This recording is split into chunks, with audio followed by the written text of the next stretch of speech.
In the spring of 1912, a small wooden schoolhouse stood quietly on the outskirts of a rural American town, the kind of place where the days felt endless and children's laughter echoed through open fields.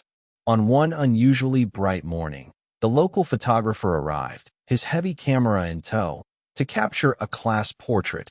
23 children and their teacher lined up neatly in front of the chalkboard. The flash ignited, the shutter clicked, and for a moment, time stood still. But what no one could have known then was that this photograph would soon become one of the most chilling artifacts in small-town history, because only half of those smiling faces would live to see the next month. No one could explain it. No illness, no accident, no visible cause. Just silence, and a growing sense that the photograph itself had captured more than mere faces, that it had somehow taken something from them. This is the story of the 1912 school portrait that foretold a tragedy, and the disturbing truth hidden in the image that the town tried to bury forever. The year was 1912, and the small town of Marlow Ridge, tucked between endless wheat fields and whispering pines, seemed untouched by time. The people here lived simple lives: farmers, blacksmiths, mill workers, their days ruled by sunlight and seasons. At the center of town stood Hawthorne Elementary, a one-room schoolhouse built from pale, weathered wood. The smell of chalk and coal dust hung in the air, and the laughter of children echoed through the open windows. The children of Marlow Ridge were proud of that schoolhouse. It was their second home. And on that bright spring morning, their teacher, Miss Eleanor Hartwell, announced that the class would be taking their annual portrait. It was a tradition that marked every year, a single photograph that froze the innocence of rural childhood in time. The photographer, Mr. Amos Dillard, arrived just after noon. He was an older man, thin and quiet, his mustache gray and his hands trembling slightly as he set up his heavy wooden camera. The children, dressed in their Sunday best, filed into neat rows. Girls in pale cotton dresses and boys in suspenders too large for their frames. The air was thick with excitement. Mr. Dillard adjusted his tripod, lifted the black cloth, and peered through the glass. He smiled, asked them to hold still, and pressed the shutter. A flash of magnesium light filled the room. The children blinked, some giggling, some frozen mid-breath. Just like that, their laughter and youth were captured, immortalized in silver and glass. But when Mr. Dillard developed the image later that evening, something about it unsettled him. The children's faces appeared sharper than usual, almost too defined, their eyes reflecting the flash with strange depth. Near the back row, one boy's face seemed blurred, as if caught mid-turn, though he hadn't moved.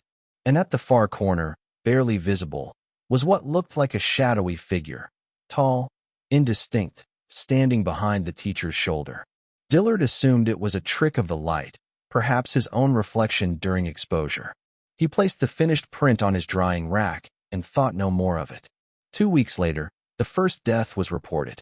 Clara Jensen, age 9, fell ill during class, a sudden fever that burned through her body by nightfall. The local doctor called it pneumonia, though the symptoms didn't match. Within days, 2 more children were gone, both from the same row in the photo. Panic spread like wildfire. Parents withdrew their children from school, and the townsfolk whispered of a curse. Miss Hartwell begged them to stop, said they were feeding fear where none existed. But by the time the 10th child's funeral was held, her hands were shaking too. She refused to look at the portrait again. By mid-May, Marlow Ridge was no longer the quiet, sunlit village it had been. The once cheerful schoolhouse now sat empty, its windows shuttered, the blackboard still bearing the half-erased arithmetic from that final lesson. Families locked their doors before dusk. Church bells rang almost every week now, slow, mournful tones that rolled across the wheat fields like distant thunder.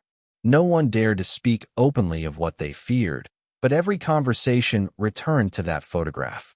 It hung in Miss Hartwell's classroom until the deaths began, when she finally wrapped it in brown paper and locked it in her desk. But even hidden, people swore they could feel its presence, as if the air itself shifted around the memory of it. Mr. Amos Dillard, the photographer, had left town soon after the second funeral. Rumor had it he'd fallen ill himself, feverish and trembling, muttering about a shadow that moved when it shouldn't. When the local pastor, Reverend Calloway, rode out to Dillard's cabin weeks later, he found the man's darkroom destroyed, negatives shattered, trays overturned, chemicals spilled across the floor. On the wall, carved with a trembling hand, were 3 words, "He is smiling." No one ever saw Dillard again. When Miss Hartwell finally reopened the wrapped portrait under lamplight, she noticed details she'd somehow missed before. There, behind her shoulder, stood a faint, elongated shape, almost human but not quite.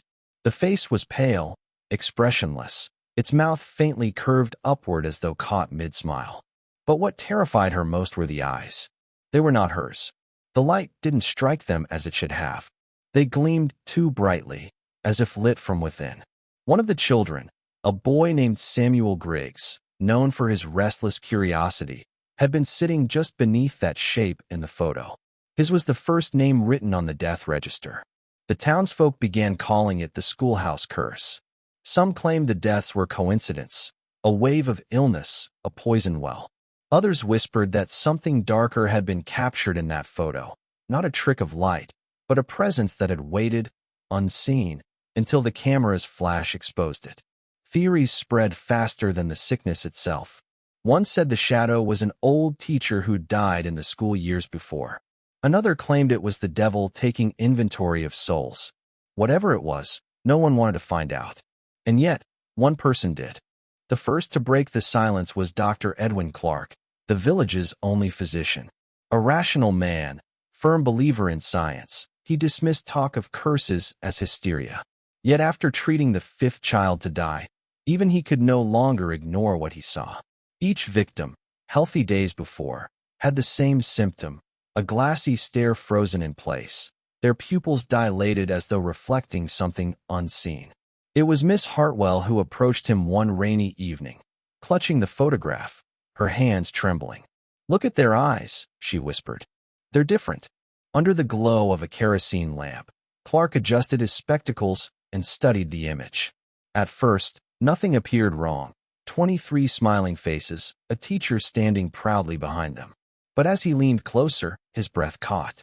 Every child who had died since the photo was taken had the same faint gleam in their eyes, a circular distortion, subtle but unnatural.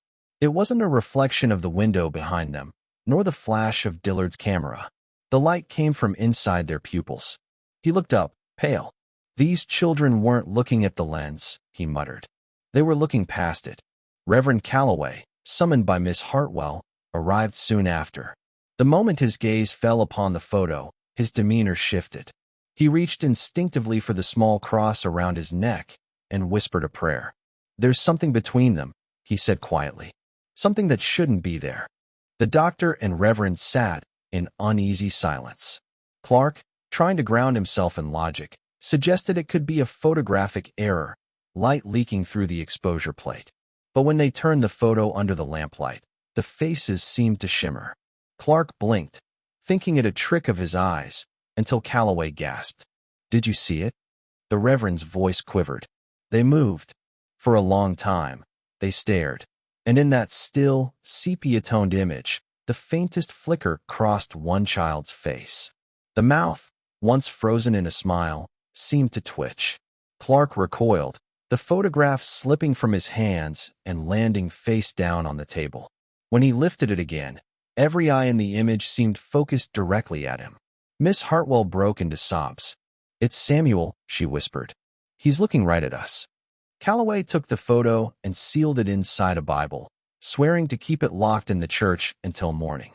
"Whatever evil this is," he said, "it feeds on attention. It wants to be seen." But by dawn, the Bible was found open, the photograph gone, and a trail of small, wet footprints led from the church door toward the abandoned schoolhouse. At dawn, a heavy fog rolled across the rural fields of Bramble Hollow, swallowing fences, barns, and the narrow road that led to the old schoolhouse. The air hung still, damp with the scent of soil and decay. A small search party formed: Reverend Calloway, Dr. Clark, Miss Hartwell, and 3 townsmen who had each lost a child in the weeks prior.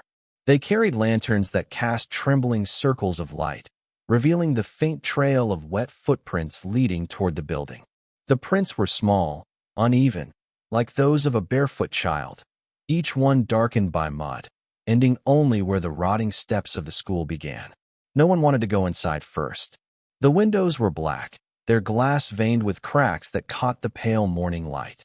The front door, swollen from rain, groaned when Reverend Calloway pushed it open.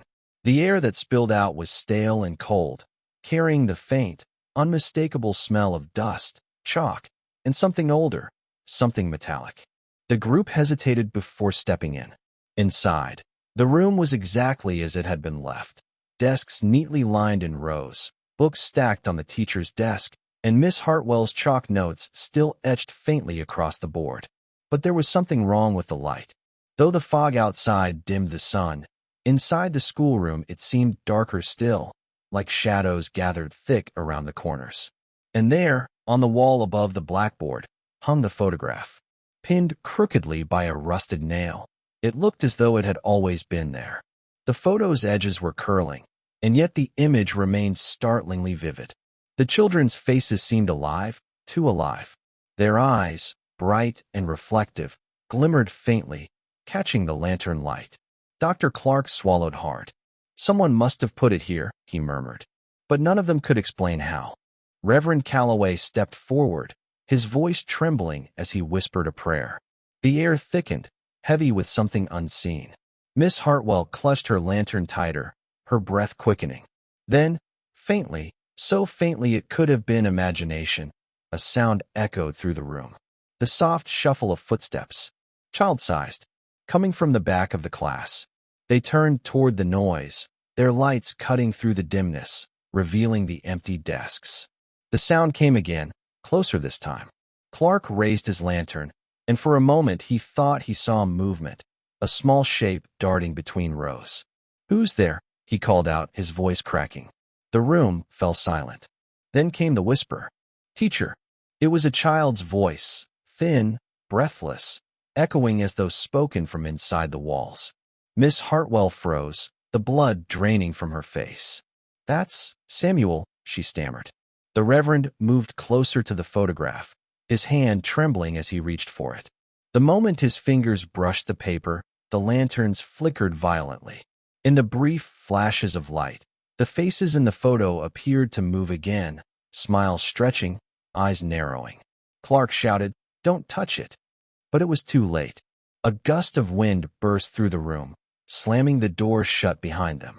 The photo ripped free of the wall, spiraling into the air before falling face down on the teacher's desk. When they turned it over again, the children's faces were gone, every single one of them. Only Miss Hartwell's remained, her expression frozen in silent terror. The photograph was taken to the church that same evening. Reverend Calloway locked it inside a wooden chest, sealed it with wax, and placed it beneath the altar. But sleep evaded everyone in Bramble Hollow that night. Whispers spread like wine through the fields, that the children's faces were gone because their souls had been claimed, that the school was no longer just a building but a vessel. By dawn, the air in town felt different. Colder, heavier, as if the land itself mourned. Miss Hartwell didn't speak for 2 days. She sat in her cottage, staring at nothing, clutching a torn corner of the photo she had somehow kept hidden in her dress. When Dr. Clark came to check on her, she murmured without looking up, "They weren't supposed to smile." He frowned. "Who?" he asked. "The children," she said softly. "They didn't smile when we took it. I told them to, but they didn't." The smiles came later. Dr. Clark stepped back, his stomach tightening. "What do you mean later?" She blinked slowly, as if listening to something beyond him. "Every night since the picture was taken, I could hear them whispering. I thought it was the wind through the walls. But it wasn't. Outside, the bell of the church began to toll, though no one had pulled the rope. The sound rolled across the town, deep and hollow, until every house fell silent. Reverend Calloway, hearing it, rushed inside the chapel. The chest beneath the altar was split open, the wax seal broken cleanly in half. The photo was gone. That night, lanterns flickered in farmhouse windows across Bramble Hollow. People gathered in groups, too frightened to sleep. Some said they saw a movement near the old schoolhouse, small silhouettes passing before the shattered windows, their shadows stretching unnaturally long. Others swore they heard children laughing, a thin, distant echo that traveled through the fog. When morning came, Miss Hartwell was gone. Her front door stood open, and on the kitchen table lay a single photograph, freshly developed. It showed the schoolroom, perfectly clear, except for one detail, the teacher's desk. Behind it stood Miss Hartwell, her face blank, her eyes wide and glassy like those of the missing children. Dr. Clark and Reverend Calloway burned the photo that day in the churchyard. But as the smoke curled into the gray sky, they noticed something horrifying. The charred edges of the paper didn't crumble. They seemed to move, curling inward, not outward, like the picture was folding itself away. In the following weeks, families began finding fragments of the photograph in their homes, under pillows, inside cupboards, even tucked into children's books. Each fragment showed a different child's face, all staring forward, eyes alive, faint smiles blooming across their lips. And when the townsfolk tried to piece them together again, they realized there was now another figure among them, someone no one remembered posing for. By the second month, the entire town lived in quiet dread. No one mentioned the photograph anymore, but its fragments seemed to find their way into nearly every home. Some families burned them, others buried them at crossroads or nailed them to barn doors, believing the wood would trap the faces inside. Yet every time someone destroyed a piece, another appeared somewhere unexpected, in a drawer that had been locked for years, between the pages of a Bible, or even sewn into a child's quilt. Then came the whispers. At first, it was just the children. They said someone was standing outside their windows at night. "He doesn't knock," one little girl told her mother, trembling under her blanket. "He just watches." When asked what he looked like, she simply said, "Like one of us, but wrong." The adults dismissed it as fear, until one morning the town blacksmith, Mr. Reeves, stumbled into the chapel pale as ash. He'd seen someone walking along the fence that bordered the old school grounds, a tall man in a black coat, hat low over his face. But as Reeves described it, his voice began to shake. "He stopped," he said, "and I swear, there weren't any feet under him." Reverend Calloway crossed himself. "The devil plays tricks," he murmured. But even he couldn't explain what Reeves showed him next. Muddy footprints, smaller than a child's, leading from the schoolyard to the church door. There were dozens of them. Dozens. And each ended abruptly, mid-stride, as if whoever made them had been lifted from the earth. That night, several townsfolk gathered at the chapel with lanterns and shotguns. The fog hung low over the fields, muffling sound and blurring distance. They moved toward the abandoned schoolhouse, its roof sagging like a tired beast. The doors groaned open, and the smell of rot and damp chalk filled the air. Inside, the blackboard was still covered with faint words from the last lesson. "Smile for the picture." Beneath it, the floorboards were littered with glass shards, pieces of old photographic plates, still faintly glimmering. Reverend Calloway raised his lantern toward the far wall and froze. There, nailed in a perfect square, were the fragments of the photograph, the ones that had been burned, buried, destroyed. They'd reassembled themselves. And in the center of that completed image stood the man in the black coat, hat shadowing his face. But as the light hit the photo, something terrible happened. The eyes of the children seemed to turn toward the intruders. Not painted eyes, not static. They moved, shimmering faintly like reflections in water. The lantern fell. The flame licked the wood, spreading fast, the photograph wrinkling, curling, yet still visible through the smoke. Reverend Calloway ran out into the night, gasping for breath. Behind him, from inside the burning schoolhouse, came the sound of laughter. Not joyous laughter, but faint, rhythmic, and wrong. Like children trying to remember how to be alive. By dawn, the schoolhouse was nothing more than a skeleton of charred wood and smoldering ashes. But when the townspeople returned to sift through the ruins, the air felt wrong. Thick, heavy, like they were standing underwater. The fire should have erased everything. Yet there it was, half buried beneath soot, The photograph, perfectly intact. The image was darker now, as though printed through layers of smoke, but the details were still unmistakable. The children, smiling faintly, and the tall figure behind them, clearer than before. His face, once obscured by shadow, now showed pale, hollow features and eyes that seemed to reflect light that wasn't there. Sheriff Dalton, a man too practical for superstition, picked up the photo with a rag and muttered, "No more of this foolishness."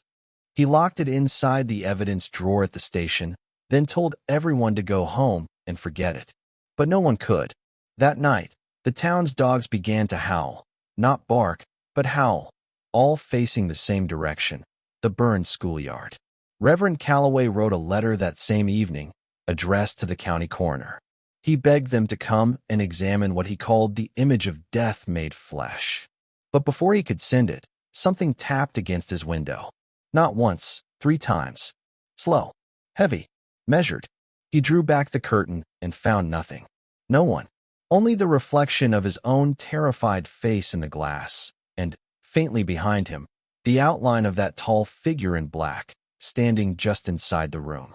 The Reverend's house was found empty the next morning. His Bible lay open on the floor, pages soaked as if dipped in dew. Only it wasn't dew. It was dark, sticky blood, and the only footprint leading out the door was a child's. In the following days, disappearances multiplied. A farmer vanished from his fields, leaving his horse plowing in endless circles. A seamstress disappeared mid-stitch, her needle still threaded through the fabric. The sheriff's deputy was last seen sitting at his desk, staring at the locked drawer that held the photograph. When Sheriff Dalton forced it open, the drawer was empty, but something else was there instead. A new photograph. It was the same classroom, the same children, but now, new faces had been added to the image. Reverend Calloway, the farmer, the seamstress, and the deputy, all smiling faintly among the children. And behind them, the tall figure had grown even closer, his hand resting on one boy's shoulder. Dalton dropped the photo and backed away, muttering, "No, no, this isn't real." But the photograph fluttered in the still air as though breathing, and from its glossy surface came the faintest whisper, a child's voice, soft and trembling. "Smile for the picture, Sheriff." Sheriff Dalton didn't sleep that night. He couldn't. The photograph lay on his desk, face down, but he swore he could hear it breathing. The clock in his office ticked irregularly, skipping seconds, as though time itself was breaking apart inside the room.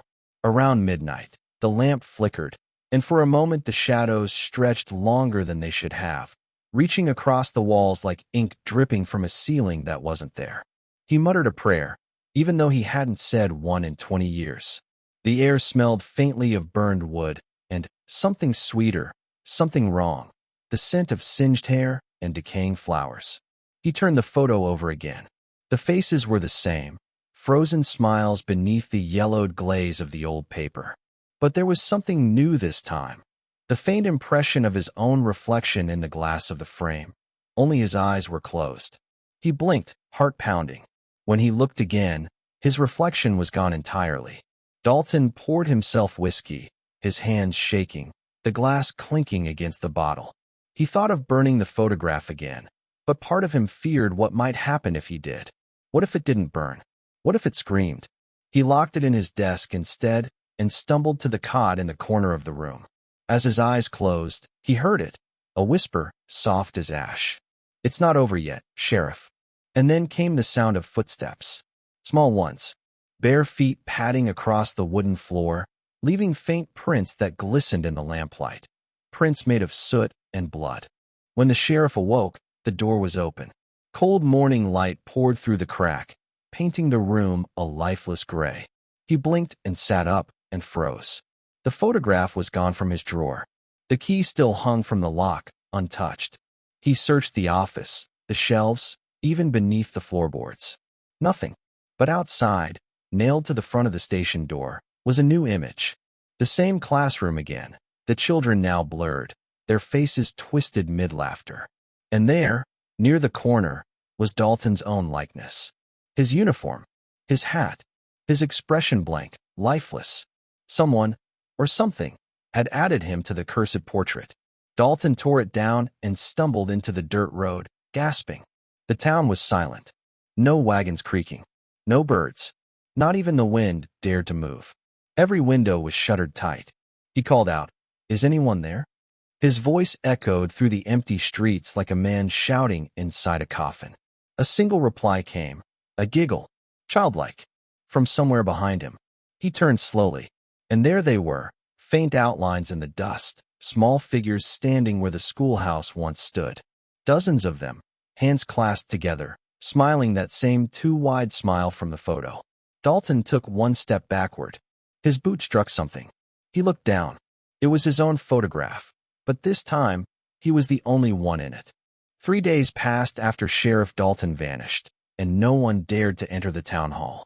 The door creaked in the wind, the wood swollen with dew, and from time to time, locals whispered that they could hear scratching sounds from inside, faint, rhythmic, as if someone were trying to write on wood with their fingernails.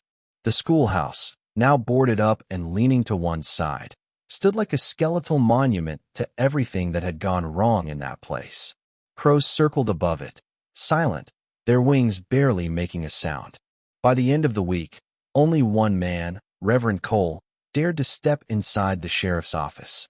He found Dalton's hat on the floor and his badge resting on the desk, polished, spotless, as if freshly cleaned.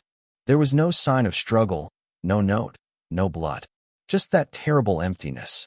But something on the wall caught his eye, a square of lighter wood, cleaner than the rest, as if something had been hanging there and recently removed.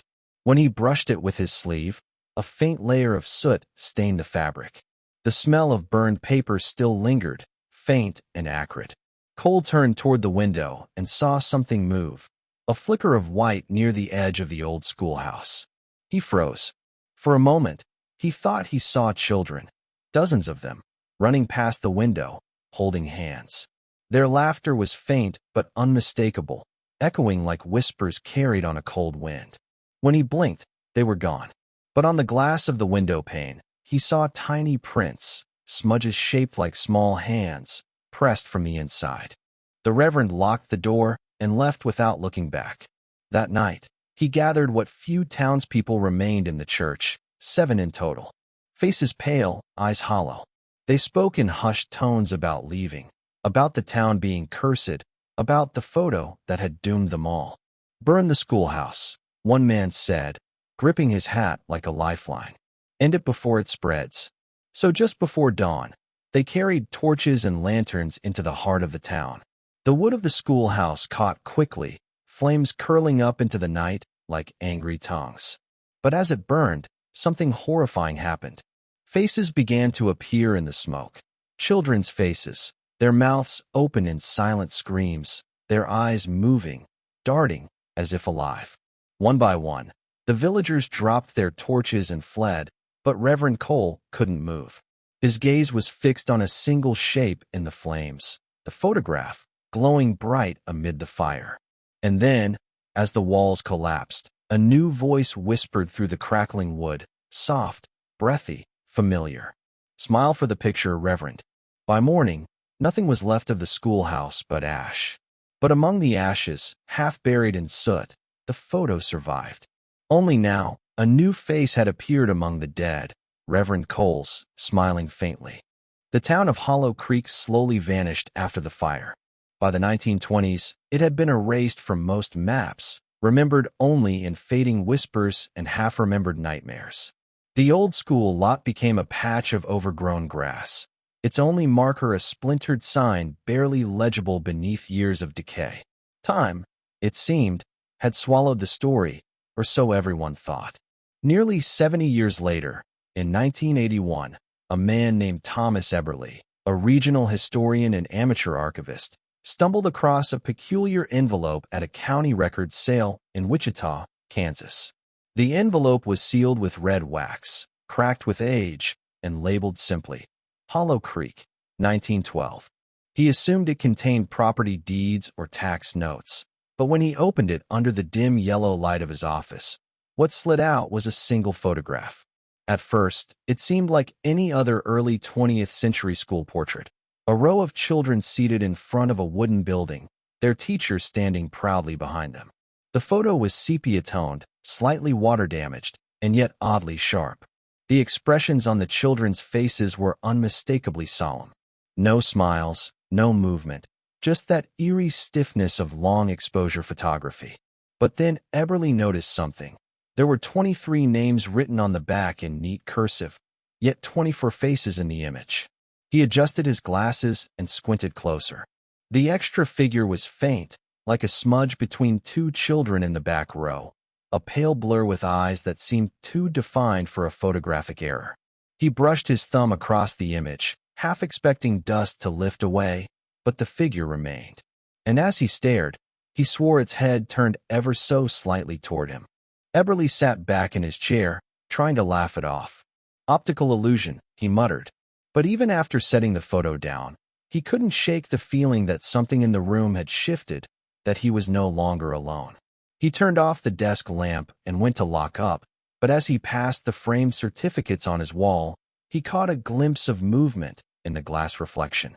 The photograph, still resting on the desk, now seemed darker.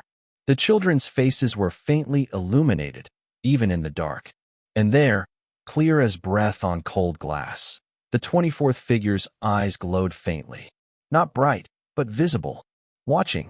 He left the office that night with the photo tucked tightly inside his briefcase, intending to have it examined by a colleague the next day. But by morning, Eberly didn't arrive at work. When his assistant entered the office to find him, the desk was empty, the photo still sitting there, but now showing 25 figures. One of them was unmistakably Eberly, seated in the front row, head tilted, eyes open. News of Thomas Eberly's disappearance rippled quietly through Kansas's academic circles, though few outside the regional history department paid much attention. He was eccentric, known for chasing ghost stories tied to the old Midwest, and the police quickly concluded that he'd wandered off or suffered a breakdown. But those who saw the photograph he'd been studying whispered otherwise. His assistant, Claire Jensen, was one of them. Claire described the image as alive, like it breathes when you aren't looking. When investigators questioned her, she hesitated before admitting that the night before Eberly vanished, she had dreamt of a burning building filled with children's voices. Each child whispered the same thing: "We're not done being seen." The photo was sent to the Kansas Historical Society for preservation. Their technicians noted something strange. The emulsion layer, the chemical coating that forms an image, appeared to have two exposures. That meant the photograph had somehow captured two distinct images on the same piece of film, but when digitally separated, the second layer revealed only the faint outline of the schoolhouse engulfed in flames. The faces of the children were ghostly silhouettes within the fire. Claire couldn't look at it again, but when she left work that night, she found a copy of the photo on her car dashboard.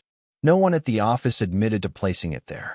She tore it in half, stuffed it in her purse, and drove home through the fog. But later, when she opened her purse to throw it away, the picture was whole again, and the figure count had grown. By the next week, the archivist team reported a series of odd disturbances, papers fluttering when the air was still, cold spots near the vault door, faint sounds of children laughing after closing hours. One technician even claimed he saw a child's reflection move in the photo's protective glass, even though no child was present. The building's security footage offered something even stranger. At precisely 3:11 a.m. every night, the camera facing the storage vault flickered, and a faint glow could be seen emanating from inside. When investigators reviewed it frame by frame, they noticed a subtle shift. The photograph itself seemed to tilt, as if someone had touched it from the inside.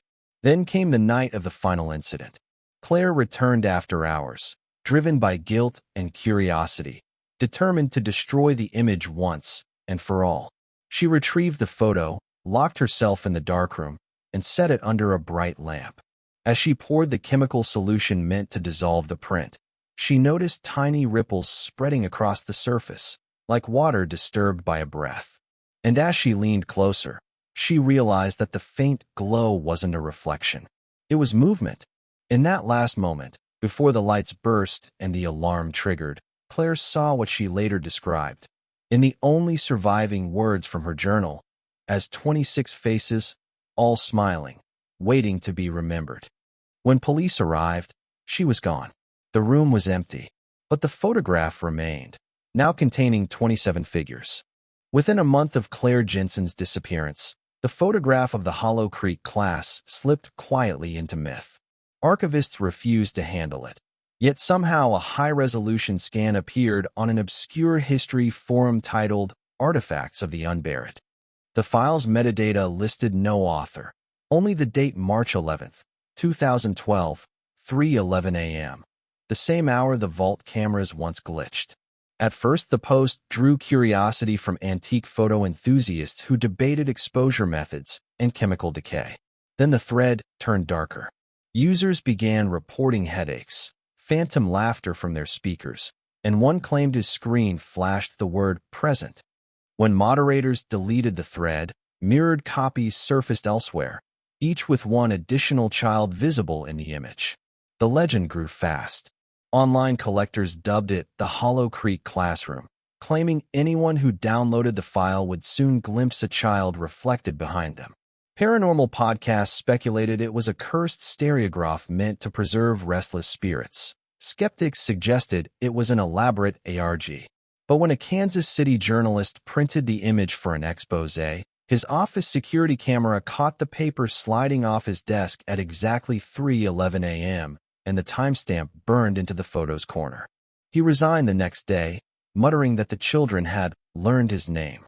By autumn 2012, the picture had reached the private circles of morbid collectors, people who specialized in post-mortem Victorian photography.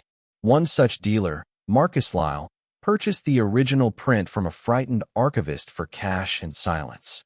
He bragged on a live stream that he would debunk the ghost story by keeping the image on his wall for a full year. The stream ended abruptly when his lights cut out, and the camera captured a faint row of tiny handprints smearing down the lens. Authorities later found Lyle's studio empty, the walls scratched with numbers counting from 1 to 27. After that, the photograph's trail fractured into rumors. An estate auction in St. Louis where bidders refused to enter the preview room. A digital copy mailed anonymously to a priest in Topeka. A museum intern who quit after hearing roll call whispered from a locked crate. Each account differed in detail, but every witness agreed on one impossible thing. Every time the image resurfaced, the class had grown. And no one could say who the newest child was, until someone realized it always resembled the last person who'd vanished. The photograph's reach spread beyond collectors and ghost forums when Dr. Evelyn Maris, a cultural anthropologist from the University of Illinois, began studying it for a paper on rural mourning customs. She'd heard whispers of the Hollow Creek class during her fieldwork, dismissing it as a folk tale until she received an unmarked envelope containing a small, brittle copy. Across the back, someone had written in faint pencil, "Count carefully." Maris noticed the same anomaly that others had, an ever-shifting number of children. To test her theory, she placed the print beneath a time-lapse camera in a controlled archive room for 72 hours. When she reviewed the footage, she froze. Between frames 2877 and 2878, the photograph seemed to breathe. The faces rippled like reflections in water, and one child's eyes opened fully for a fraction of a second. The next morning, that section of the film was overexposed to pure white, as though something had emitted light from within the paper. Rather than panic, Dr. Maris published a cautious abstract titled Persistence Phenomena in Rural Daguerreotypes. She speculated the movement could be caused by unstable silver nitrate reacting to humidity, but she omitted one crucial discovery: a faint voice on the audio recorder whispering her own name. Within days of her publication, she received hundreds of anonymous emails. Most were harmless curiosity, but several came from accounts with names matching the Hollow Creek students, each containing only one word: here. Maris's findings reignited national fascination. Paranormal investigators descended on Kansas, eager to locate the schoolhouse. Some claimed to have found its foundation buried under wild grass and twisted fences, where the soil still smelled faintly of ozone. Local residents warned them away, saying that the ground was hungry. One team, Spectre Seek, set up motion sensors and infrared cameras overnight. Their final recording captured faint tapping noises, 27 knocks in total, spaced like a teacher taking attendance. The crew left before sunrise and never released the full footage. Meanwhile, digital archivists attempting to restore the photos' damage encountered strange data corruption, file names changing to dates of local obituaries, resolution metadata rearranging into the shape of children's initials. By winter, an entire subculture had formed around decoding it, calling themselves the Counters. Their obsession wasn't whether the image was haunted, it was why it seemed to be counting upward. Some theorized it marked every researcher who viewed it. Others believed the picture was constructing a new classroom, one viewer at a time. Whatever the truth, Dr. Maris vanished that December, her office chair turned toward the wall, and on her desk, beneath the same photograph, a fresh fingerprint no one could match. When campus security entered Dr. Evelyn Maris's locked office 2 days after her disappearance, the air inside was stale, heavy, almost metallic. Her laptop was still powered on, its fan whining softly, though the screen showed nothing but static, white snow that occasionally flickered into grainy black lines like a heartbeat monitor. Her colleagues recalled she had been behaving oddly during her last few weeks, stopping mid-conversation to stare behind people, rearranging her desk so her back never faced the windows, and insisting that every reflective surface be covered. The police chalked it up to stress. Yet the strangest detail wasn't her absence. It was the small, outdated cassette recorder on her desk. The tape inside was labeled class attendance. When investigators played it, they heard Maris's voice speaking calmly, listing what seemed to be children's names, none matching any known students from Hollow Creek. After the 27th name, there was silence, followed by a faint scratching. The last words were hers, trembling. There are 28 now. The recording ends abruptly with a distant child's laughter and a single knock on the tape's plastic casing, as if something on the other side had tapped back. They also found an undeveloped glass plate in a padded envelope, which Maris had ordered from an estate sale weeks earlier. It was labeled Hollow Creek School, Second Exposure. It was assumed to be a damaged duplicate, yet the frame contained something new, the same group of children, but in this version, a tall figure stood behind them. Its outline was faint, blurred, and completely wrong in proportion. Long arms, head tilted too far to one side, almost brushing the ceiling of the room. Experts examined the plate under UV light, hoping to prove forgery. What they found instead froze them. The negative had 2 distinct emulsion layers, one consistent with 1910s glass photography, and another modern chemical compound that didn't exist until the 1980s. It was as if the photo had been tampered with decades after its creation, using a method no one could explain.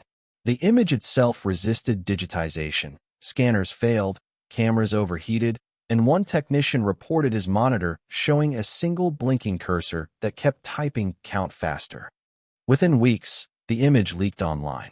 The figure became an internet myth overnight, dubbed the Schoolmaster. Rumors spread that viewing the enhanced version for more than 13 seconds caused hallucinations or sudden nosebleeds. But those who dismissed it as coincidence soon changed their tone. A Reddit thread collecting screenshots of the figure began to glitch. Each time someone refreshed, one more username vanished from the list.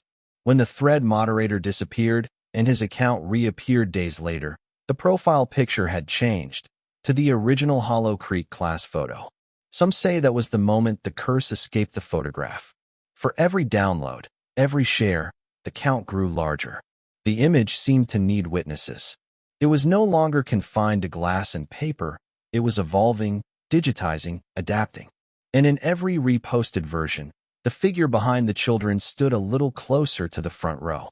Within days of its viral spread, the Hollow Creek photograph became a phenomenon across obscure internet forums and paranormal YouTube channels. At first, it was the usual curiosity, content creators dissecting pixel details, skeptics debunking the story, and historians arguing over the plate's authenticity. But those who stared too long began reporting strange side effects. Cameras in their rooms would refocus on empty corners. Ring lights flickered. A few viewers swore the figure's position changed every time they re-watched the video, sometimes closer, sometimes gone entirely. The first real panic erupted on a live stream when a user named Tommy Echo attempted to recreate the 1912 classroom setting with AI filters and vintage photo effects. Midway through his demonstration, chat comments exploded. Behind him, in the mirror's reflection, stood the faint outline of a tall, thin silhouette, perfectly matching the proportions from the original image. Tommy froze for 3 full seconds. Then the stream cut off. His channel remained inactive afterward, the final still frame showing his empty chair. Investigators who later reviewed the footage confirmed that his webcam's metadata contained an additional, corrupted image file, timestamped April 9, 1912. Soon after, a chilling pattern emerged. Every documented viewer disappearance happened exactly 12 days after they had first opened the full-resolution photo. Police reports connected these vanishings through digital breadcrumbs, IP logs tracing back to a shared Google Drive link titled simply roll_call.jpg. The file appeared, vanished, and reappeared in cycles, always with a different uploader, but the same haunting photo embedded deep within its code. Forensic analysts uncovered something impossible: embedded metadata written in archaic teachers' handwriting, visible only when converted to hexadecimal.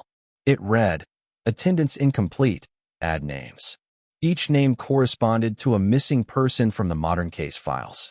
One specialist, a digital archivist named Leonard Price, tried deleting the file after discovering his own initials faintly appearing at the bottom of the list. The next morning, neighbors reported hearing a classroom bell echoing from his apartment at 4:12 a.m. He was never found. By the time mainstream media caught wind of the story, the Hollow Creek narrative had already mutated into legend. The cursed class photo trended on forums like it was an ARG, an interactive ghost hunt. But deep within all the memes and edits, a smaller group noticed something the internet ignored. The face of the sixth figure, the schoolmaster, was becoming clearer with every repost. In the original, it had no features. By October, it had eyes. By winter, faint teeth. The count of those missing after viewing the unedited version reached 28, the same number Dr. Maris whispered before vanishing. And perhaps the most unnerving part wasn't the photograph itself, but what happened to the digital reflections of those who viewed it. Their selfies showed faint outlines behind them. Their shadows, caught in phone screens, looked longer than they should. The photo had transcended time, skipping centuries like frames in a film, and whatever it captured in 1912 wasn't done collecting attendance. In early spring of 2023, a small-town teacher named Laura Beckett in rural Nebraska decided to include the Hollow Creek photo in her history elective about early 20th century education. She thought it would be an engaging way to discuss cultural fears, superstition, and photography's evolution. Her students were fascinated, especially when she zoomed in on the faint figure standing at the back of the class. They joked about it, calling it Mr. Longshadow. Laura smiled, unaware that by using the projector, she had magnified something best left unseen. That same week, the projector began turning itself on at night. The janitor, who worked late, reported hearing faint chalk scraping noises from the locked classroom. On the whiteboard, he found the words "absent today," Eleanor, Peter, Jonathan. Those were real names, 3 of Laura's students. She erased them and locked up early, assuming it was a prank. The next morning, the 3 children didn't come to school. Their parents called in, frantic, each home reporting that their child had woken up screaming about a tall man in a vest standing at the foot of their bed before vanishing mid-breath. Police combed through the school's security footage. At 3:07 a.m., all motion detectors in room 204 activated simultaneously. The video showed the projector flickering to life, cycling through archived photos from the local education board. Every image froze on the 1912 Hollow Creek portrait. And then, a glitch. Frame by frame, new students appeared in the photo, one after another, their uniforms modern, their faces unmistakable. Laura recognized them all. Terrified, Laura unplugged the projector and burned a printed copy of the image in her backyard. But that night, her phone lit up with a notification from a contact she didn't remember adding. Roll_call.jpg. Attached was a low-quality photo of her classroom, taken from the back row. At the edge of the frame, standing among the desks, was the shadow of a man with a teacher's cane, his hand gently resting on a chair that belonged to one of the missing students. By the time investigators arrived, Laura's house smelled of old film chemicals, silver nitrate, and formaldehyde, since no longer used since the 1920s. Her computer, still on, displayed a document titled Attendance, listing 30 names. All of her current students, including the 3 who had vanished. Beneath them, an empty line waited to be filled. And as the officers stared, the cursor began to move on its own, forming letters slowly, deliberately. Beckett, Laura. The file timestamp glitched backward, freezing at April 9, 1912. In the recovered projector logs, there was one final video clip, 15 seconds long, showing a classroom full of children sitting perfectly still. Their eyes were open, but none of them blinked. A shadow paced at the front of the room, as if taking attendance. The story of the Hollow Creek schoolmaster was almost erased from history. Official county ledgers from 1912 listed the name Mr. Nathaniel Greaves as teacher, tenure suspended due to disciplinary actions. No cause, no notes, no follow-up. But buried in the town's archive, a handwritten diary surfaced decades later, belonging to a young assistant teacher named Mary Tolliver. Her writing detailed strange events that began the winter before the infamous photograph was taken. According to Mary's entries, Greaves had become obsessed with discipline after a series of student misbehaviors. He believed that the camera could capture not just their likeness, but their obedience.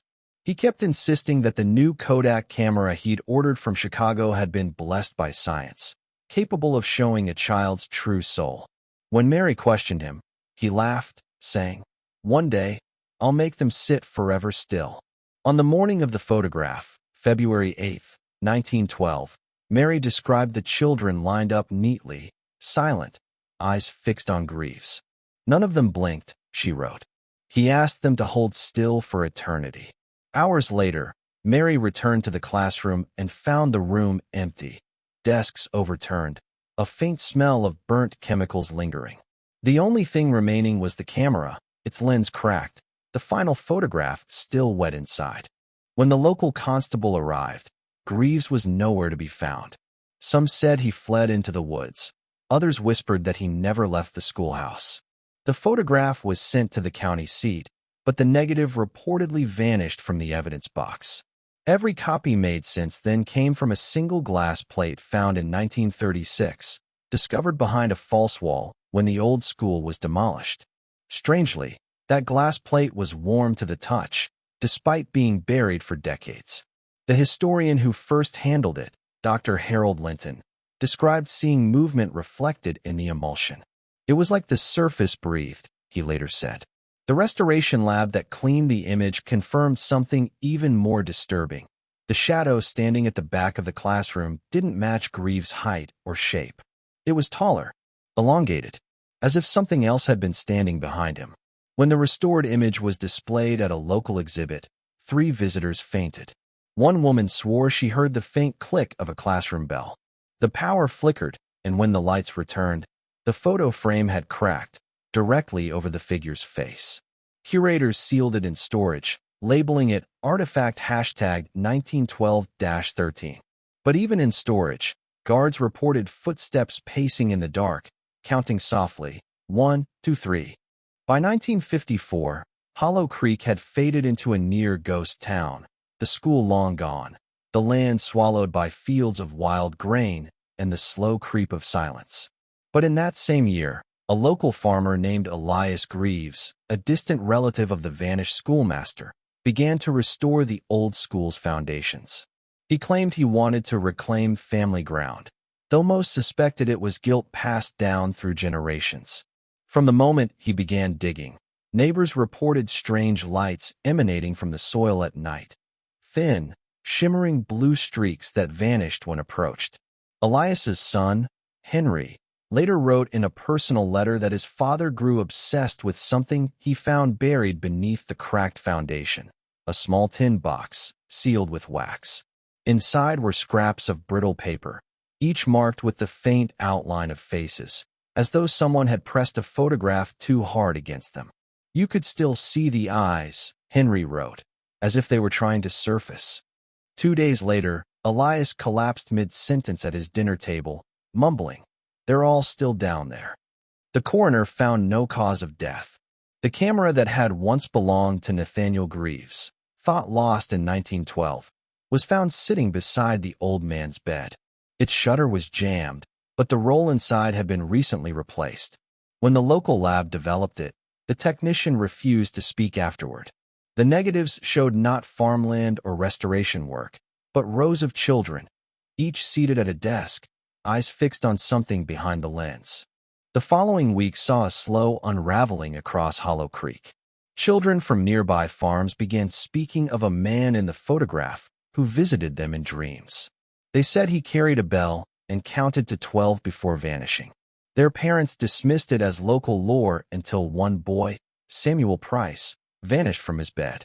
When authorities searched his room, they found a single Polaroid on the nightstand, depicting Samuel seated among the 1912 class.